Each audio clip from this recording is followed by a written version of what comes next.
ever done in their lives, from the moment of their birth right through the time of their close call with death. And they say that they see it all simultaneously, not with the events in temporal sequence, but rather all display there at once in a way that they find very difficult to describe. As those hospital walls virtually disappeared, and I saw every minute detail of my life, seeing my own cesarean section birth through the 20 years that I had lived, because I was only 20 at the time. With the light, there is this panoramic view of my life. It starts with birth. It continues right on to where we are at this point.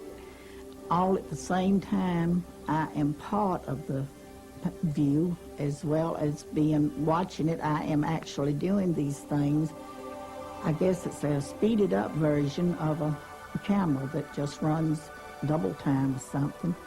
But I actually had the feelings of what was going on as I saw it, and also standing off to the side and being able to look around and look at the different things that went on at different times in my life. I saw all my life, but it's in that dimension which cannot be described. This was holographical view of being inside of your life, and then being as a viewer, participating the play of theater which happening there.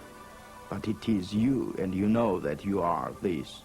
At Disney World, they had this Kodak ride where you sit in this seat and you go, there's this movie that surrounds you, and it makes you feel like you're a part of the action, and you can even get butterflies when there's a big drop or something.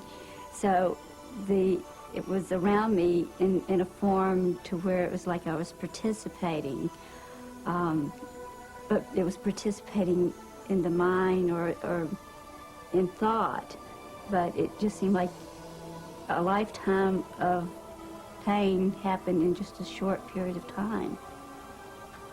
If I had a panoramic view of my life, every feeling, every thought, every action, every deed, all at the same time. The same time. And as it started happening, I began to see how I affected the person that I had the encounter with, or the experience, whether it be me personally or whether it be someone else. And then how they were affected, how it was one step removed from us and how they were affected. And believe me, there is nothing hidden in your life. If you imagine this panorama of your life as like a still pond, and each action in your life is like a pebble which you flip into that pond. Mm-hmm. At the point where that pebble impacts on the surface, you see ripples going out. Right. But he said that as these ripples in this panorama impinge on others, yep, then you can see the secondary effects going off from those people in the form of ripples. I see.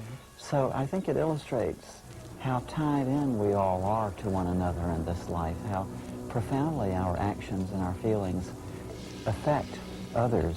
And of course, in this life review, we're made aware of that in a very profound way. Yeah. And people say, too, that it's not the events in your life that you would necessarily expect which get reviewed. It's not the big accomplishments, but rather the simple acts of kindness, often things that you would even have forgotten.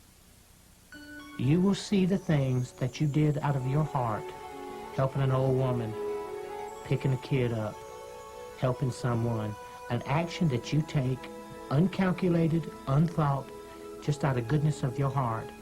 These things herald through the universe, not your great accomplishments, not what you achieve or what you think has value. The little things have value. And what I had always thought was important and nice things I had done, they didn't even count for anything. It's the little unknown things that you do for one another.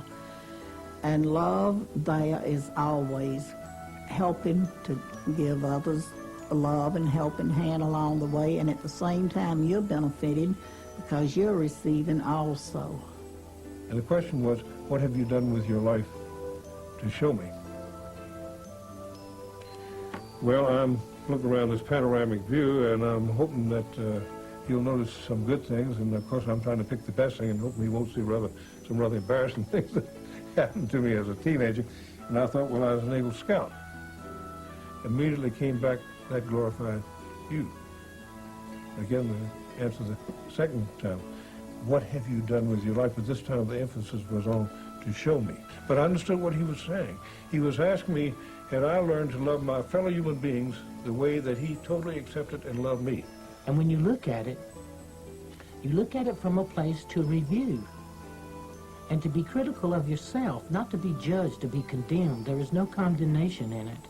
There is none. There is nothing but, hey, look at yourself. Look who you really are. And look what you've done.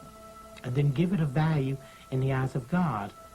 The death experience gives you a value of what that love is. That you are so deeply loved and that you yourself so deeply love. You begin to sense a part of yourself greater and far more magnificent than you ever give yourself credit for. Frequently, too, people tell us that this being is also interested in the knowledge that they've acquired in this life. If there is a scene in which one is seeking knowledge by taking a course or attempting to understand something, that this being comments in an almost offhanded sort of way, that even after we die, the process of learning goes on, and that what we learn here we can take with us to the next realm. People say that love primarily, and then in a secondary, almost grace note sort of way, that it seems to be the knowledge and the understanding we acquire. How interesting. After a time in this light, all of these people have to pay a return trip back.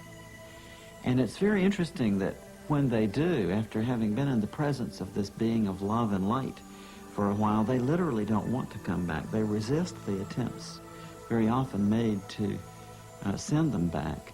I never wanted to come back. I wouldn't have traded, and I would not trade today.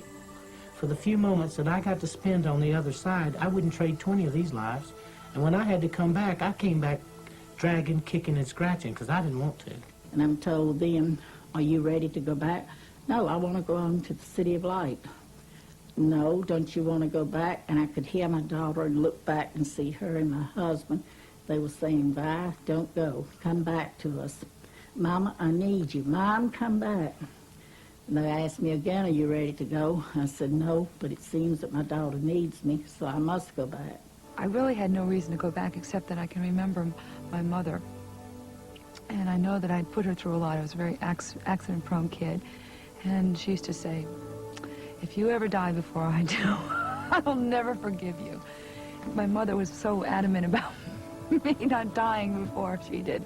I think that's what first came into my mind. We are alive because of love. And this was what brought me back, which, to be honest, I didn't want to come back, but this love brought me back. Love of that people who wanted me back. Other times they say that they're given a choice, that they're told that they can either go on with the experience that they're having then, or else they can return to the life they've been leading. She said you can stay here, or you can or go back. If you stay, you're going to have to go through everything that brought you to this point.